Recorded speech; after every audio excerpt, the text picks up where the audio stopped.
ఇక్కడ ఒక చాలా లోతైన విషయం ఉంది. గమనించండి. అందం లేకపోయినా మంచి క్యారెక్టర్ ఉంటే ఆ లోటు కనిపించదు. కానీ మంచి క్యారెక్టర్ లేకపోతే ఎంత అందమున్నా ఆ లోటును పూరించలేదు. ఎందుకంటే మంచి శీలం అనేది టైంతో పాటు పోయేది కాదు. అది ఎప్పటికీ మనతోనే ఉంటుంది. మన అసలైన ఆస్తి అదే. మరి ఒక గొప్ప జీవితానికి మూలస్తంభాలు లాంటివి ఏంటి? ఇక్కడ 3 ఉన్నాయి. మొదటిది ఆత్మగౌరవం, అంటే మన విలువను మనం తెలుసుకోవడం. రెండోది ఆత్మనిగ్రహం, మన ఎమోషన్స్కి మనం బానిసవ్వకుండా వాటిని కంట్రోల్ చేయడం. ఇక మూడోది ఆత్మజ్ఞానం, మన బలాలేంటి బలహీనతలేంటి అని తెలుసుకొని మనల్ని మనం అర్థం చేసుకోవడం. ఈ 3 మనల్ని ఉన్నత స్థాయికి తీసుకెళ్తాయి. వీటితో పాటు విజయానికి పునాది లాంటి 5 సూత్రాలు కూడా ఉన్నాయి. అవి సత్యం, అహింస, సేవ చేయాలనే తపన, క్రమశిక్షణ మరియు క్షమించే గుణం.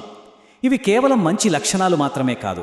వీటిని మన జీవితంలో ఒక భాగం చేసుకుంటే విజయం అనేది మనం వెతుక్కునేది కాదు, మనతో పాటే నడిచేస్తుంది.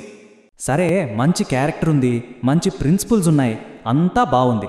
కానీ జీవితం ఎప్పుడూ సాఫీగా సాగదు కదా. పరీక్షలు పెడుతుంది. అందులో అతి పెద్ద పరీక్ష అపజయం. ఇప్పుడు దాని గురించి మాట్లాడుకుందాం. అపజయం అనగానే చాలా మంది కుంగిపోతారు. కానీ ఒక్క విషయం మనస్సులో బలంగా నాటుకోవాలి. అపజయం అంటే చావు కాదు, అది అంతం కాదు. మన ప్రయాణంలో అదొక మలుపు మాత్రమే. ఈ చిన్న ఆలోచన చాలు మనల్ని మళ్ళీ నిలబెట్టడానికి. అవును, అపజయాలను మనం గుణపాఠాలుగా చూడాలి. తెలివైన వాళ్ళు చేసే పనే అదే. ప్రతి ఫెయిల్యూర్ మనకు ఏదో ఒకటి నేర్పిస్తుంది, మనల్ని ఇంకా స్ట్రాంగ్గా మారుస్తుంది. వాటిని చూసి భయపడి పారిపోవడం కాదు, వాటి నుంచి పాఠాలు నేర్చుకోవాలి. మరి ఓటమిని ఎలా ఓడించాలి? దానికి ఒకే ఒక్క ఆయుధం ఉంది: నిరంతర ప్రయత్నం. ఎంత గొప్పగా చెప్పారో చూడండి. నిరంతరం వెలిగే సూర్యుడిని చూసి చీకటి పారిపోతుంది. అలాగే నిర్విరామంగా కష్టపడే మనిషిని చూసి ఓటమే భయపడుతుంది.